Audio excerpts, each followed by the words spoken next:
Okay guys, let we start. आज हम पढ़ेंगे chapter 5 class 11 complex number.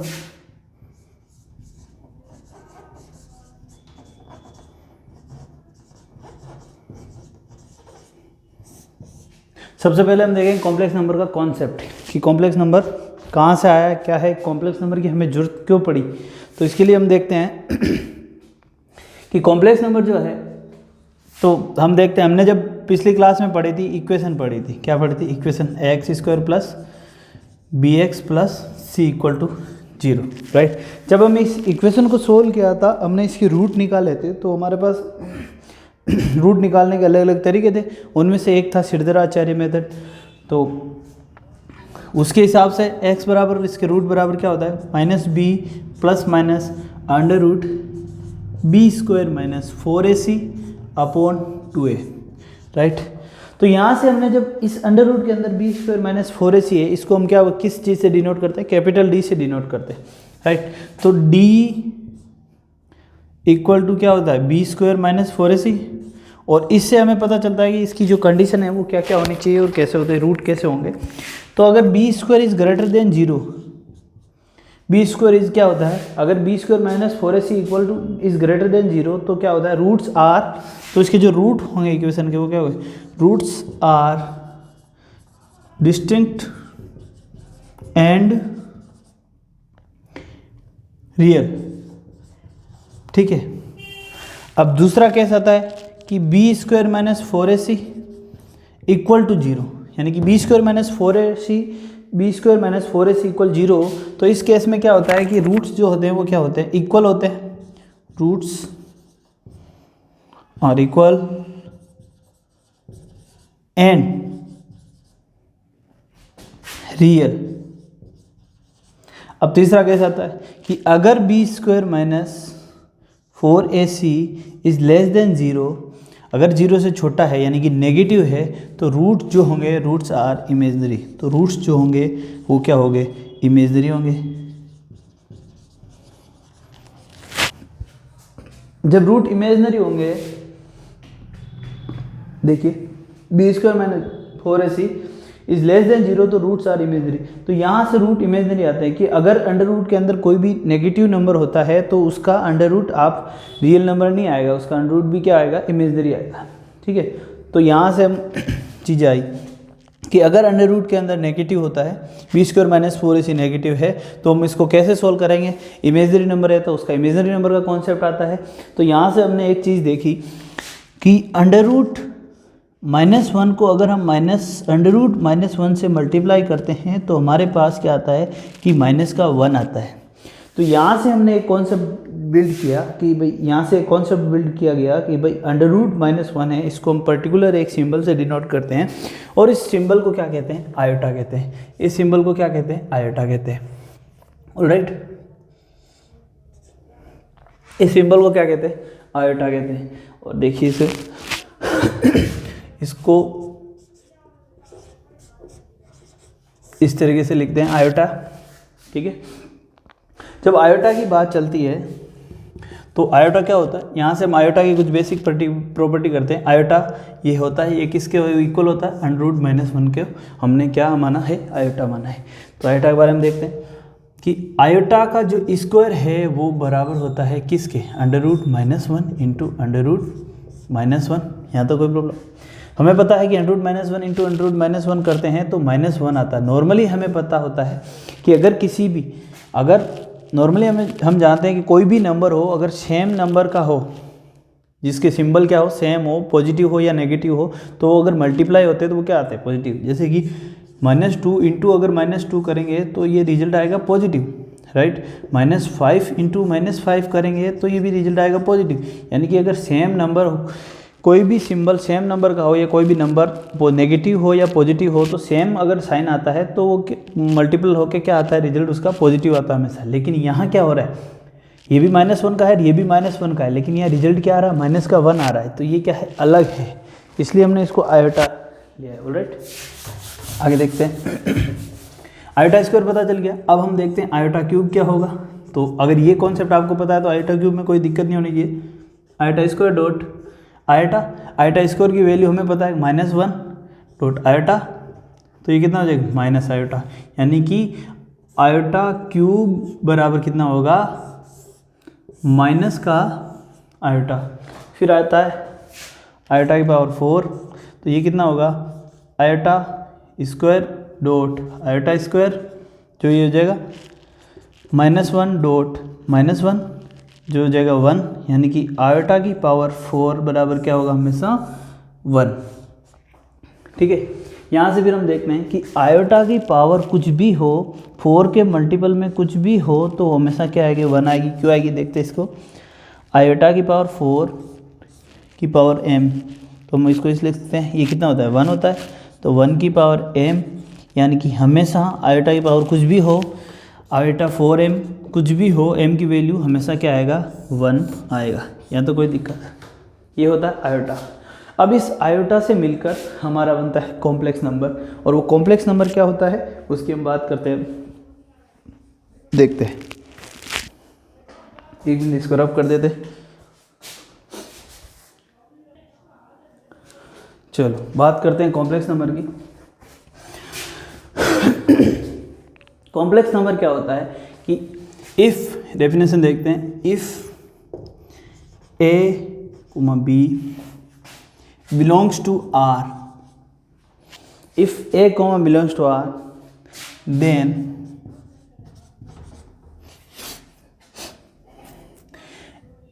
a plus iota b and a minus iota b are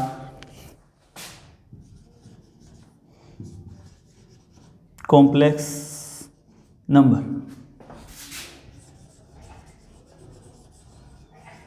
ठीक है, if A comma B belongs to, A और B दोनों belongs करते हो किसमें रियल नंबर से आर से, then A plus iota B and A minus iota B are complex number, it's denoted bye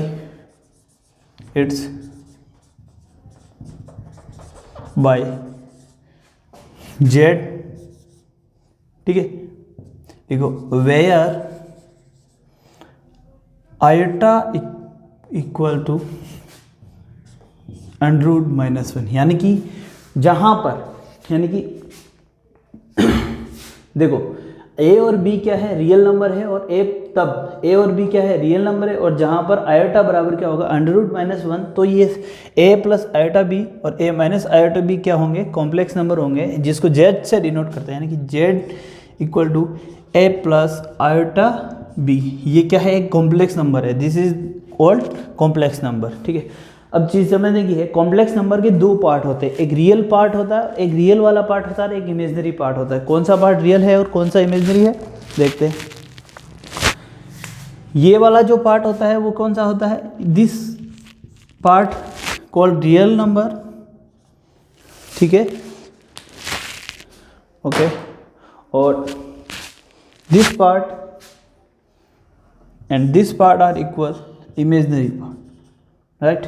ये इसका रियल पार्ट होता है, इसको रियल नंबर बोलते हैं और इसको इमेजिनरी पार्ट बोलते हैं। ठीक है, अब देखते हैं यह तक आई समझ में। अच्छा, इसमें एक चीज़ और समझने की, ए और बी बिलोंग्स टू क्या होता है, इसमें हमेशा कंडीशन क्या होती है, A comma B belongs to R होता है। अब आर में क्या क्या आते हैं आपको सबको पता ही है, सारे नंबर जो भी है आर रियल नंबर का सेट है।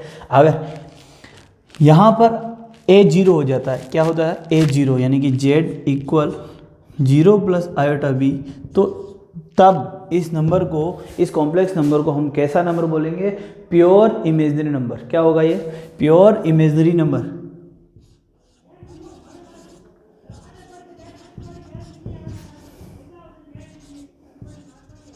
Imaginary number. और अगर b पार्ट अगर इसमें 0 हो तो z equal to a plus 0, तो इसको हम बोलेंगे प्योर रियल नंबर।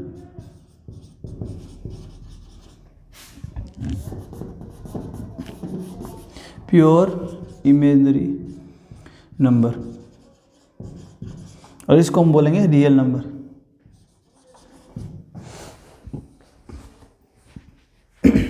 ठीक है, आई बात समझ में कि इसमें अगर इमेजनरी पार्ट 0 होता है तो प्योर रियल नंबर, और रियल पार्ट 0 होता है तो प्योर इमेजनरी नंबर होता है। यहाँ तक किसी भी चीज़।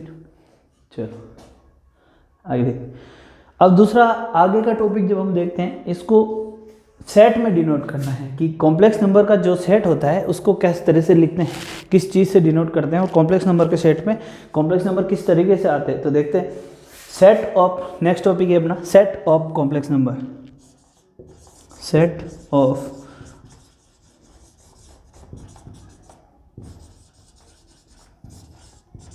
Number, set of complex number. Her number का सेट होता है, जैसे रियल नंबर का सेट हो गया, नेचुरल नंबर का सेट हो गया, होल नंबर का सेट हो गया। इसलिए इसी तरह इमेजनरी नंबर का भी, कॉम्प्लेक्स नंबर का भी हम क्या करते हैं, एक सेट बनाते हैं, और उस सेट को हम किस से डिनोट करते हैं, सी से डिनोट करते हैं। किस से डिनोट करते हैं, सी से डिनोट करते हैं। और इसके अंदर क्या क्या आता है, इस तरीके से आता है ए प्लस आयोटा बी क्या है, इमेजनरी नंबर है, जहाँ पर A comma B belongs to R, यानी कि इस तरीके से सेट बनता है, इसको इस तरीके से डिनोट किया जाता है। ये क्या है, सेट ऑफ इमेजनरी नंबर। और ए और बी की वैल्यू चेंज होती जाती है, जैसे इस सेट में क्या होता है, सही नंबर भी, कॉम्प्लेक्स नंबर चेंज होते जाएंगे। तो ये क्या है, सेट ऑफ कॉम्प्लेक्स नंबर, जिसको सी से डिनोट किया जाता है। और ए प्लस आयोटा बी, और यहाँ ए और बी बिलोंग्स टू आर है। कोई दिक्कत यहाँ तक? चलो इसको नोट कर लेते हैं, रफ कर लेते हैं। फिर हम पढ़ेंगे नेक्स्ट थ्योरम 5.1, जिसके अंदर हम बेसिक, फिर आगे हम थ्योरम पढ़ने के बाद हम इसकी बेसिक प्रॉपर्टी डिस्कस करेंगे। कॉम्प्लेक्स नंबर की कुछ बेसिक प्रॉपर्टीज़ है, वो क्या क्या है वो दिखाएंगे। इसको रफ कर लेते हैं, नोट कर लो, फिर इसको रफ कर लेते हैं। चलो अब आगे हम पढ़ते हैं थ्योरम ऑफ कॉम्प्लेक्स नंबर, जिसमें थ्योरम नंबर 5.1 पढ़ते हैं पहले। इसमें क्या दिया हुआ है कि किसी भी, यानी इफ z इक्वल टू 0, यानी कि z क्या है, एक complex number a plus iota b, ये क्या दिया हुआ है, एक कॉम्प्लेक्स नंबर दिया हुआ है z equal to a plus iota b। उसने कहा है इफ z इक्वल टू 0, यानी कि एक कॉम्प्लेक्स नंबर है, if a complex number are 0 then it's real and imaginary part both are equal to 0, separately 0, यानी कि दोनों अलग अलग क्या है, 0 होंगे। जैसे कि हमें बोला गया, कंडीशन दी हुई है कि z इक्वल टू क्या है, 0, तो यहाँ z equal to 0 a plus iota b। हमें प्रूफ करना है कि अगर z 0 है तो ये इमेजनरी पार्ट है वो भी 0 होगा, और ये जो है इमेजनरी जो रियल पार्ट है वो भी 0 होगा, और जो इमेजनरी पार्ट है वो भी क्या होगा, 0 होगा। तो उसके लिए हम देखते हैं इसको किस तरीके से सॉल्व करते हैं, देखते हैं। अब देखो जब यह a plus iota b equal to क्या है, 0 हो जाएगा, z इक्वल टू 0 दिया हुआ है, तो इसको इस तरीके से a plus iota b equal to 0, यानी कि a प्लस आयोटा b में 0 उस साइड में लिख लेता हूँ। अब आयोटा b उस तरफ जाएगा तो a equal to minus iota b,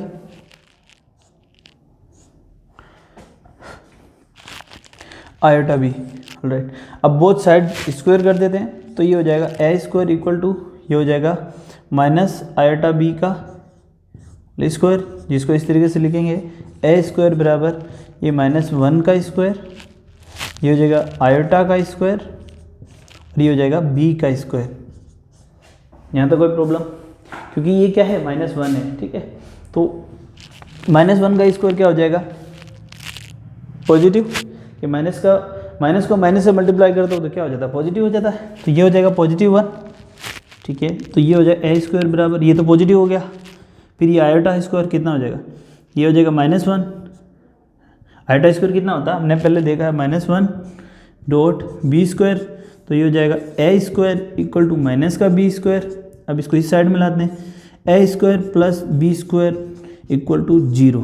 अब हमने शुरू में देखा था, यहाँ पर हम जानते हैं कि जब भी कोई कॉम्प्लेक्स नंबर लेते हैं तो उसमें हमारी कंडीशन क्या होती है, बेसिक कंडीशन क्या होती है, a and b belongs to r, यानी कि a और b दोनों ही रियल नंबर होते हैं। और कोई भी रियल नंबर का स्क्वायर तब तक 0 नहीं होता, किसी भी रियल नंबर का स्क्वायर तब तक 0 नहीं होता जब तक वो दोनों रियल नंबर खुद 0 ना हो, यानी कि अगर a 0 होगा तो ही ये 0 होगा और b 0 होगा तो ही 0 होगा।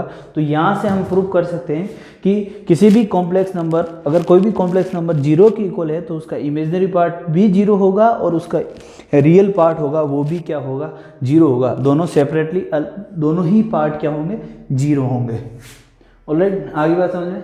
तो कंप्लीट पार्ट 0 होंगे, ये अलग 0 होगा और ये भी अलग 0 होगा। ठीक है, नेक्स्ट हम देखते हैं थ्योरम 5.2, इसको नोट कर ले।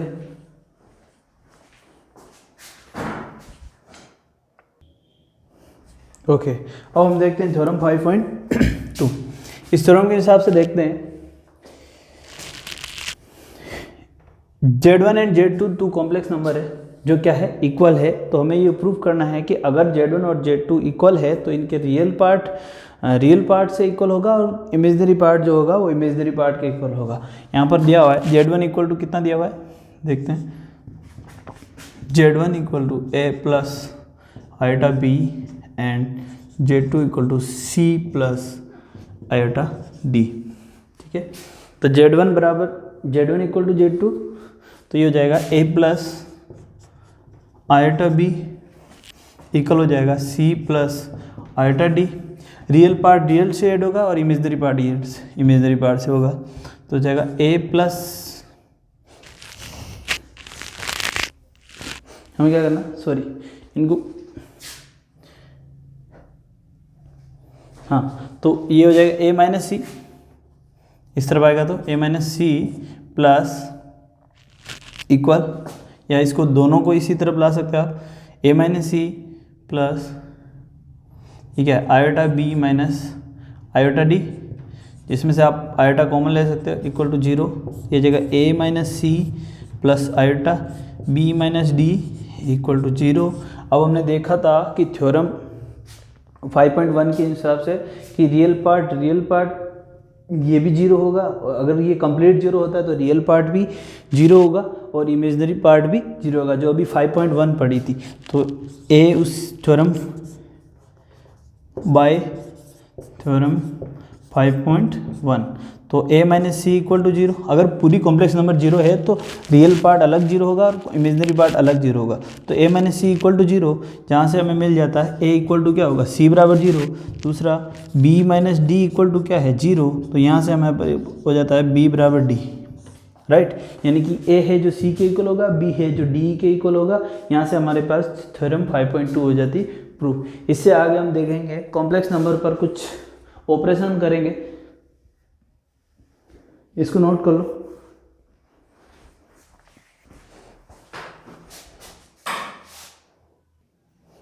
ओके, आगे हम पढ़ते हैं addition operation in the set of complex number, यानी कि कॉम्प्लेक्स नंबरों का एडिशन किस तरीके से होता है कि दो कॉम्प्लेक्स नंबर दिए हुए हैं Z1 equal to A plus iota B और Z2 इक्वल टू दिया हुआ है C प्लस आयोटा D। तो इनका ऐड किस तरह से होगा, तो ये इस तरह होगा Z1 प्लस Z2, तो इस तरह देखो A plus iota B plus C plus iota D। तो यहाँ पर रियल पार्ट से ऐड होगा और इमेजिनरी पार्ट से ऐड होगा, plus iota B iota D। ये हो जाएगा A plus C plus iota common आ जाएगा B प्लस D आयोटा। इस तरीके से ऐड होगा। आप चाहे अदर एग्जाम्पल ले सकते हैं इसको समझने के लिए कि Z1 equal to 2 plus 3 iota, Z2 equal to 5 plus 7 iota. कोई दिक्कत यहाँ पर, ये इन दोनों को ऐड करना है Z1 प्लस Z2, तो ये हो जाएगा 2 plus 3 iota plus 5 plus 7 iota. 2 plus ये हो जाएगा, दोनों ऐड हो जाएंगे। 2 प्लस 5 कितने हो गए, 7 प्लस 3 प्लस 7 कितने हो गए, 10 iota. This is the Z1 plus Z2 बराबर हो जाएगा। ऑलराइट, इस तरीके से ऐड करेंगे। ओके, मिलते हैं नेक्स्ट वीडियो में। आज के लिए थैंक यू।